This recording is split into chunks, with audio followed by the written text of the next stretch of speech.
Welcome students, कैसे हैं आप सभी लोग। आपका अपने चैनल क्विक स्मार्ट टिप्स में बहुत बहुत स्वागत है। जैसा कि हम तैयारी कर रहे हैं सीटेट की, और मैं आपको अपर प्राइमरी में साइंस की तैयारी करा रही हूं। और हमारी पेडागोजी, हमारी जितनी भी थ्योरी थी, हमने स्टेप बाय स्टेप बिल्कुल बहुत अच्छे से पढ़ी है। डिस्क्रिप्शन बॉक्स में सभी प्लेलिस्ट के लिंक हैं, तो आप उनको भी ज़रूर देखें। और उसके बाद अब फाइनली अब हमारे क्या चल रहे हैं, लास्ट में प्रैक्टिस सेट चल रहे हैं, और जिसमें आज हमारा 4th प्रैक्टिस सेट है। और हम बहुत ज़्यादा इंपॉर्टेंट 15 क्वेश्चन देखेंगे जो हमारे एनसीईआरटी पर बेस्ड होंगे और सीटेट साइंस में बहुत ज़्यादा इंपॉर्टेंट रहने वाले हैं। पीडीएफ के लिए आप हमसे टेलीग्राम पर भी जुड़ सकती हैं, वहाँ पर मैंने पेडागोजी नोट्स सभी की पीडीएफ डाल दी हैं। ठीक है दोस्तों, तो आइए शुरू करते हैं आज की क्लास और देखते हैं कुछ इंपॉर्टेंट क्वेश्चन। फर्स्ट क्वेश्चन हमारे प्रैक्टिस सेट का, amar bel is an example of. अमर बेल उदाहरण है किसी, यहाँ पर हमने पढ़ा था प्लांट वाले टॉपिक में, ये किसका उदाहरण होता है अमर बेल। ये ऑप्शन नंबर 2 यहाँ पर सही हो जाएगा। ये परजीवी पैरासाइट का उदाहरण होता है। पैरासाइट क्या होते हैं, वो ऑर्गेनिज्म, वो प्लांट या एनिमल उसके अंदर आते हैं जो किसी दूसरे पर डिपेंड होते हैं, और जिस पर डिपेंड होते हैं उसको हम होस्ट कहते हैं। देखिए जो ये अमर बेल होती है, ये एक प्लांट के ऊपर चढ़ जाती है इस तरह से बेल, और ये प्लांट पर डिपेंड होती है। और ये प्लांट के इंपॉर्टेंट जो न्यूट्रिएंट पार्ट होते हैं, भोजन के सारे पोषक तत्व होते हैं, वो लेती रहती है और प्लांट को कुछ नहीं देती। बहुत ज़्यादा हार्मफुल पहुंचाते हैं पैरासाइट किसी भी प्लांट को या किसी भी ऑर्गेनिज्म जिनके ऊपर ये भोजन के लिए डिपेंड रहते हैं और जिनके ऊपर ये चढ़ते हैं। जैसे ये प्लांट के ऊपर चढ़ती है, तो ये प्लांट जो है यहाँ पर क्या होगा, ये होस्ट होगा। ये पैरासाइट जो होते हैं किसी होस्ट के ऊपर डिपेंड रहते हैं और उसको बहुत ज़्यादा नुकसान पहुंचाते हैं। उनके जो पोषक तत्व होते हैं वो अपने अंदर लेते रहते हैं भोजन के रूप में, तो यही आपके पैरासाइट होते हैं। और अमर बेल जो है वो आपकी एक पैरासाइट है। ऑप्शन नंबर 2 यहाँ पर सही हो गया। Next question, question number 2, match the item given in the column 1 with Dooj in column 2। Column A में दिए गए शब्दों का मिलान कॉलम बी के शब्दों से करना है हमें। जैसे क्लोरोफिल का हमें बताना है इन पांचों में से क्या होगा, ऐसी नाइट्रोजन, अमरबेल, एनिमल और इंसेक्ट का। देखिए क्लोरोफिल जो होती है वो हमारी लीफ के अंदर होती है। क्लोरोफिल का मिलान यहाँ पर ऑप्शन नंबर 4 से होगा, पत्ती से। पत्तियों के अंदर ही क्लोरोफिल होता है, और सनलाइट की प्रेजेंस में जैसे ही सनलाइट पड़ती है पत्तियों पर, लीफ पर, तो वो एक्टिवेट हो जाता है क्लोरोफिल, जो कि हमारी फोटोसिंथेसिस में मदद करता है। तो क्लोरोफिल का हो जाएगा 4। ठीक है। और नाइट्रोजन, नाइट्रोजन के बारे में हमने बहुत पढ़ा था। नाइट्रोजन फिक्सेशन, नाइट्रोजन का स्थिरीकरण वो कौन करते हैं, वो जीवाणु करते हैं। तो सेकंड बी जाके आपका फर्स्ट से जुड़ जाएगा, बैक्टीरिया। कौन सा बैक्टीरिया नाइट्रोजन का फिक्सेशन करता है, राइजोबियम, ये भी हमने पढ़ा था। देखिए जो सॉइल होती है, प्लांट को नाइट्रोजन भी चाहिए होता है, तो सॉइल में डायरेक्ट नाइट्रोजन नहीं आता, जो हमारी एयर में होता है, वो कौन उसका फिक्सेशन करते हैं, कौन उसको वहां तक पहुंचाते हैं, आपके बैक्टीरिया। राइजोबियम बैक्टीरिया जो है सॉइल को नाइट्रोजन तक पहुंचाता है, और वही आपका नाइट्रोजन फिक्सेशन होता है। तो नाइट्रोजन आपका बैक्टीरिया से हो जाएगा, और बैक्टीरिया कौन सा है, राइजोबियम। बाकी अमरबेल, अमरबेल के बारे में हमने अभी पीछे क्वेश्चन ही देखा था। अमरबेल क्या है, आपकी एक पैरासाइट है, परजीवी है। तो आपका थर्ड ऑप्शन 5th के साथ आके जुड़ जाएगा। एनिमल, एनिमल्स क्या होते हैं, आपके हेट्रोट्रॉप्स होते हैं, परपोषी होते हैं। परपोषी कौन से जीव होते हैं, जो अपने भोजन के लिए दूसरों पर डिपेंड होते हैं। जो हम ह्यूमन हैं, हम ह्यूमन भी परपोषी ही हैं। एनिमल और बहुत से प्लांट्स भी होते हैं जो हेट्रोट्रॉप्स होते हैं, परपोषी होते हैं। और बहुत से प्लांट जो होते हैं, ज़्यादातर प्लांट आपके ऑटोट्रॉप्स होते हैं, जो अपना भोजन खुद बनाते हैं। किसकी प्रेजेंस में, सनलाइट की प्रेजेंस में, और उसे ही हम फोटोसिंथेसिस कहते हैं। तो एनिमल हमारे क्या हो गए, हेट्रोट्रॉप्स हो गए, परपोषित हो गए, जो दूसरों पर डिपेंड करते हैं। और इंसेक्ट की अगर बात करूं तो ये हमारा ऑप्शन नंबर 3 से जाके जुड़ जाएगा। पिचर प्लांट, जिसे हम घटपर्णी बोलते हैं, ये क्या करता है, जो घटपर्णी होता है, पिचर प्लांट होता है, इसके बारे में हमने पढ़ा था। ये किसको खाता है, ये इंसेक्ट को खाता है, कीट भक्षी होता है। कीट भक्षी का बहुत बड़ा उदाहरण है, जो कीटों को खाते हैं, कीड़े मकोड़ों को खाते हैं, वो आपके जो कौन से होते हैं, कीट भक्षी होते हैं। तो पिचर प्लांट आपका जो इंसेक्ट है, ये ऑप्शन नंबर 3 से जुड़ जाएगा। ऑप्शन मैंने यहाँ पर नहीं दिए, बट 4 ऑप्शन करके आपको कैसे देते, कुछ इस तरह से देते कि ए का कॉम्बिनेशन 4 से है, बी का कॉम्बिनेशन 1 से है, सी का कॉम्बिनेशन 5th से है, डी का 2nd से, ई का 3rd से। तो थोड़ा मिसमैच करके दे देते, लेकिन मैंने यहाँ पर डायरेक्ट आंसर दे दिया है आपको। ए जो है वो 4 के साथ आके जुड़ जाएगा, बी जो है वो 1 के साथ आकर जुड़ गया, सी जो है वो आपका 5th के साथ आके जुड़ गया पैरासाइट, और एनिमल आपका 2nd हेट्रोट्रॉप्स के साथ आके जुड़ गया, और इंसेक्ट आपका 3 पिचर प्लांट के साथ आकर जुड़ गया। तो यही आपका आंसर हो जाएगा। ठीक है। Next question number 3, identify the incorrect statement. यहाँ पर लिखने में मिस्टेक हो गई है, ये करेक्ट की जगह क्या होगा, इनकरेक्ट। तो हमें यहाँ पर गलत कथन को बताना है। Digestion of starch start in the stomach, मंड का पाचन आमाशय से प्रारंभ होता है, यही यहाँ पर गलत हो जाएगा। जो हमारा डाइजेशन ऑफ स्टार्च होता है वो हमने पहले भी पढ़ा था, वो हमारे माउथ से शुरू हो जाता है, ना कि स्टमक से। तो यही यहाँ पर गलत होगा, क्योंकि हमारे माउथ के अंदर स्लाइवरी ग्लैंड होता है, जहाँ से हमारी लार निकलती है, स्लाइवा निकलता है, और वो स्लाइवा क्या करता है, हमारे भोजन के साथ मिक्स होता है। उसका हमने एक एक्सपेरिमेंट भी करा था जब नोट्स पढ़ा था। तो जब वो भोजन के साथ मिक्स होता है तो भोजन का जो स्टार्च होता है उसके डाइजेशन का प्रोसेस वहीं से शुरू कर देता है, उसको कार्बोहाइड्रेट में बदल देता है, जैसे माल्टोज वगैरह हो गए, ठीक है। तो उस चीज़ में उसको बदल देता है। तो डाइजेशन जो हमारा स्टार्च का है वो हमारे स्टमक से नहीं, हमारे माउथ से, हमारे आमाशय से नहीं, हमारे मुख गुहा से ही प्रारंभ हो जाता है। तो यही यहाँ पर गलत हो गया, बाकी सारे सही होंगे। The tongue help in the mixing food with saliva, जी हाँ, जो हमारी जीभ होती है वो हमारी लाला ग्रंथि को भोजन के साथ मिलने में सहायता करती है, ये बात बिल्कुल सही है। जो हमारा गैल ब्लैडर होता है, टेम्परेरी स्टोर बाइल, जी हाँ, ये भी बिल्कुल सही है। जो हमारा पित्ताशय होता है उसमें जो पित्तरस होता है वो अस्थायी रूप से भंडारित होता है। कैसे, देखिए, जो हमारा पित्तरस होता है वो कौन बनाता है, पहली बात तो ये आएगा, वो हमारा लीवर बनाता है, यकृत बनाता है। यकृत से हमारा पित्तरस निकलता है और वो पित्तरस जाके हमारा कहाँ स्टोर हो जाता है, टेम्पररी थोड़े टाइम के लिए गैल ब्लैडर में जाकर, पित्ताशय में जाकर वो हमारा स्टोर हो जाता है। और ये जो आपका बाइल स्टोर हुआ है उसके बाद जब खाना हमारा स्मॉल इंटेस्टाइन में पहुँचता है, हमारा छोटी आंत में पहुँचता है पचने के लिए, तो उस समय ये जो गैल ब्लैडर के अंदर जो बाइल है, ये जो पित्तरस है, वहाँ पर उसके एब्जॉर्प्शन में जो फैट वगैरह होते हैं हमारे स्मॉल इंटेस्टाइन में, उनके पाचन में मदद करता है आपका कौन, बाइल, पित्तरस। तो ठीक है, तो ये टेम्पररी रूप से आपके पित्ताशय में, गैल ब्लैडर के अंदर स्टोर होता है, लीवर में ये बनता है, स्टोर वहाँ पर होता है। बाद में जब स्मॉल इंटेस्टाइन में फैट का डाइजेशन होता है तो उसमें ये जो बाइल होता है, पित्तरस होता है, वो मदद करता है, ठीक है। बाकी ऑप्शन नंबर डी क्या कहता है, the ruminant bring back swallowed grass into their mouth and chew it for some time, ये हमने बहुत अच्छे से पढ़ा था। जो गाय वगैरह होती हैं, भैंस वगैरह होती हैं, वो हमारे रूमिनेंट होते हैं। रूमिनेंट क्या करते हैं, निगली हुई घास को अपने मुंह में वापस लाकर धीरे धीरे चबाते हैं, आपने देखा ही होगा। तो ये ऑप्शन भी सही है, तो पहला ऑप्शन ही यहाँ पर गलत हो गया। Next question number 4, fat is completely digested in the, वसा का पूर्ण रूप से पाचन जिस अंग में होता है उसको हमें बताना है। तो जो हमारा फैट है वो कंप्लीट रूप से हमारा स्मॉल इंटेस्टाइन, ऑप्शन नंबर 3, शुद्रांत जिसे छोटी आंत बोलते हैं, वहाँ पर जाकर डाइजेस्ट हो जाता है। ऑलमोस्ट हमारे सारे जो न्यूट्रिएंट्स होते हैं, पोषक तत्व होते हैं भोजन के, वो हमारी स्मॉल इंटेस्टाइन में ही डाइजेस्ट होते हैं, छोटी आंत में ही। उसके बाद जो वेस्ट मटेरियल होता है उसमें से भी जो पोषक तत्व निकलते हैं वो हमारे बड़ी आंत में होते हैं, वहाँ पर बहुत ही कम अमाउंट में होते हैं। तो ऑलमोस्ट जो कंप्लीट डाइजेशन होता है हमारे फूड का, वो पूरा पाचन जो होता है वो हमारी स्मॉल इंटेस्टाइन शुद्रांत में ही होता है, और वहाँ पर ही आपका फैट का डाइजेशन, पाचन भी होता है। फैट के डाइजेशन में क्या होता है, देखिए, जो गैल ब्लैडर के अंदर बाइल था ना, जो टेम्पररी स्टोर हुआ था पित्ताशय के अंदर, पित्तरस, तो वो पित्तरस फिर क्या होता है, ट्रांसफ़र होता हुआ स्मॉल इंटेस्टाइन में आता है और फैट के डाइजेशन में मदद करता है। तो याद रखिए, जो गैल ब्लैडर का था उसका कनेक्शन यहाँ पर होता है, उससे जो बाइल होता है, पित्तरस होता है, वो जो टेम्पररी उसमें स्टोर होता है वो वहाँ से ट्रांसफ़र होकर आपकी स्मॉल इंटेस्टाइन में जो फैट है उनके डाइजेशन में मदद करता है। तो यहाँ पर आंसर हो जाएगा आपका option number 3। Next question number 5, the silk worm is a caterpillar a larva, choose the correct option. Silk worm, यहाँ पर जो रेशम का कीट है वो क्या है, कैटरपिलर है, लार्वा है, ये हमें बताना है, या फिर दोनों है। तो जो हमारा रेशम का कीट होता है वो कैटरपिलर भी होता है और लार्वा भी होता है। तो यहाँ पर आंसर होगा आपका option number 3, both A and B. देखिए, होता क्या है, जो मलबरी लीव्स होती हैं वहाँ पर जो अंडे होते हैं वो हैच होने के बाद लार्वा वहाँ पर होता है, और वही लार्वा आपका कैटरपिलर कहलाता है, और वही आपके रेशम के कीट होते हैं। तो जो लार्वा होता है उसे ही हम कैटरपिलर बोलते हैं या सिल्क वॉर्म बोलते हैं। तो यहाँ पर आंसर हो जाएगा आपका option number 3, both A and B. Next question number 6, match the word of column 1 with those given in the column second.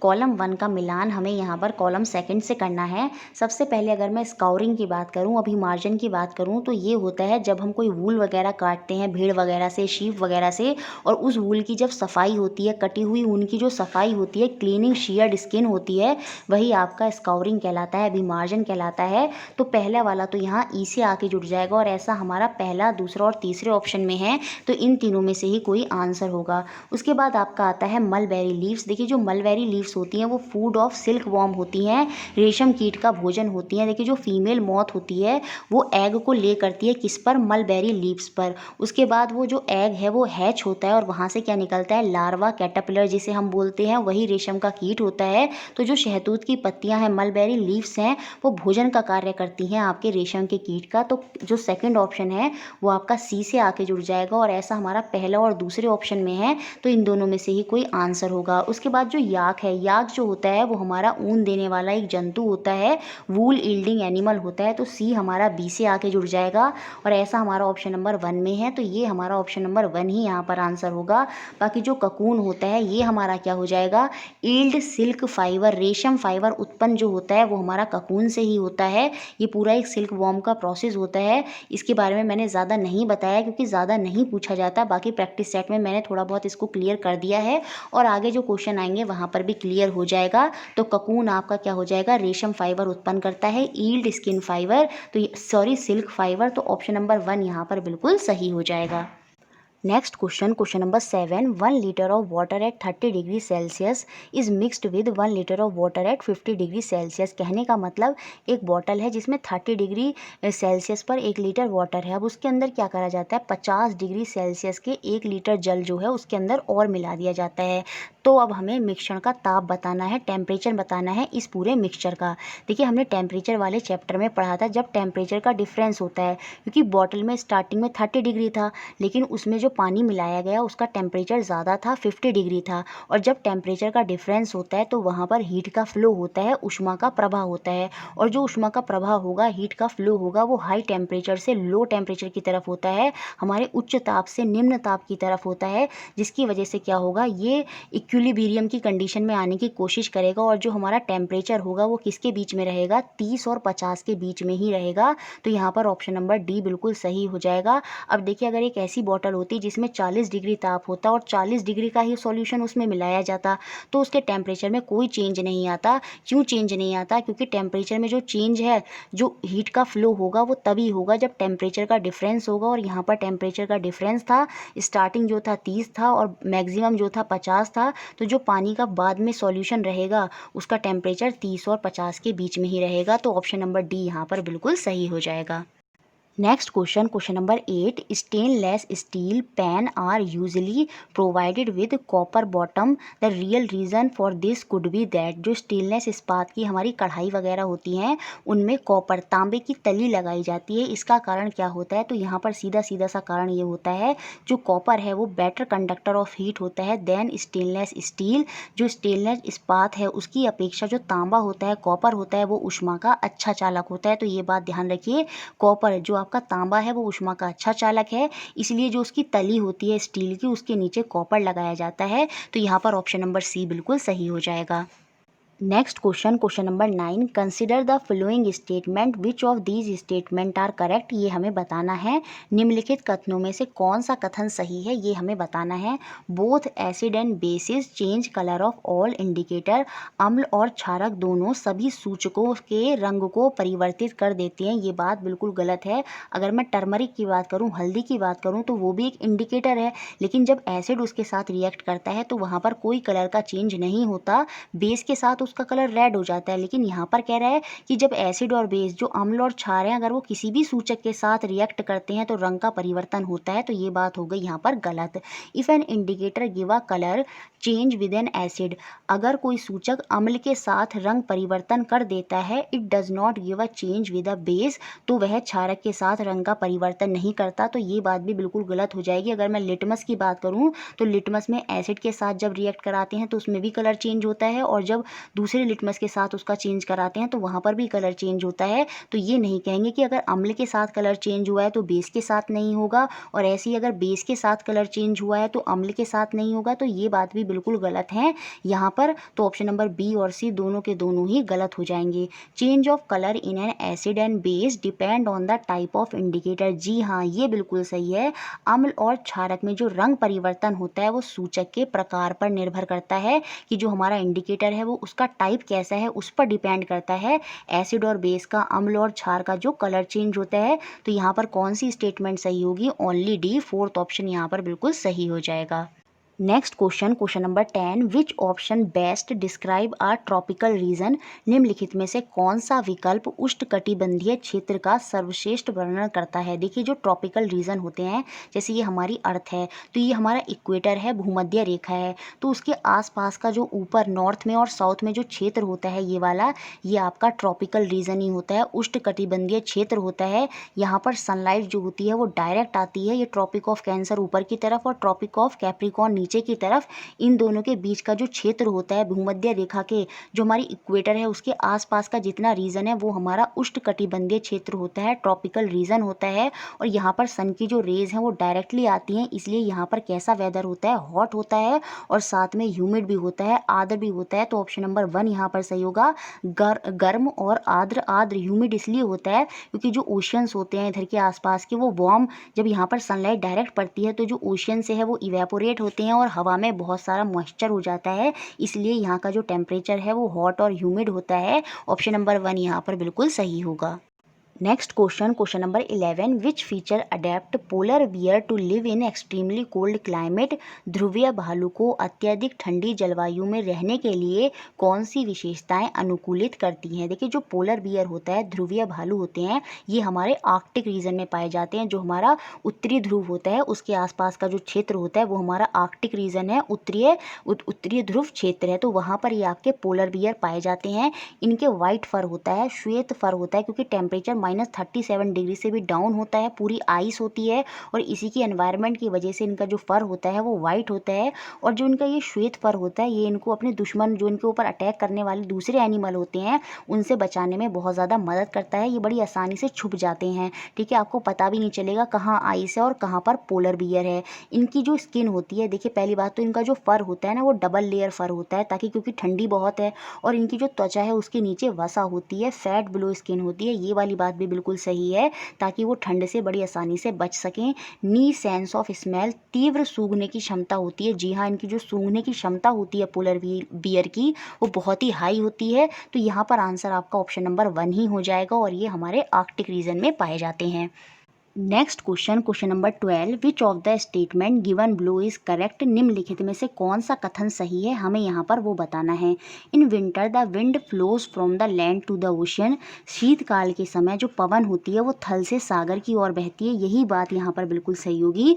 Option number 1 ही यहाँ पर सही होगा। मैं आपको समझा देती हूँ। देखिए सर्दियों के समय क्या होता है, जो लैंड होता है, जो ज़मीन होती है वो जल्दी ठंडी हो जाती है एज़ कम्पेयर टू ओशियन, जो हमारे सागर होते हैं। जब सागर जल्दी ठंडे नहीं होते, जिसकी वजह से क्या होता है, उनका टेम्परेचर ज़्यादा होता है लैंड के कंपैरिजन में। जब टेम्परेचर ज़्यादा होता है तो जो एयर होती है वो ऊपर उठ जाती है और नीचे लो प्रेशर हो जाता है, और वो एयर उठने की वजह से दूसरी एयर वहाँ पर आने की कोशिश करती है, उसकी जगह लेने की कोशिश करती है, और जो ठंडी हवाएं होती हैं लैंड से वो ओशन की तरफ बहने लगती हैं। तो इसलिए जो विंड है विंटर में वो कहाँ से फ्लो करती है, लैंड से ओशन की तरफ फ्लो करती है, यही बात यहाँ पर बिल्कुल सही हो जाएगी। बाकी इन्होंने बताया समर में भी जो विंड होती है वो लैंड से ओशन की तरफ जाती है, ये बात गलत होगी, वहाँ पर उल्टा होता है, ओशन से लैंड की तरफ आती है, ठीक है। तो ऑप्शन नंबर 2 तो गलत है। अब तीसरा ऑप्शन है, जो साइक्लोन है is formed by a very high pressure system, यहीं पर बात गलत हो गई।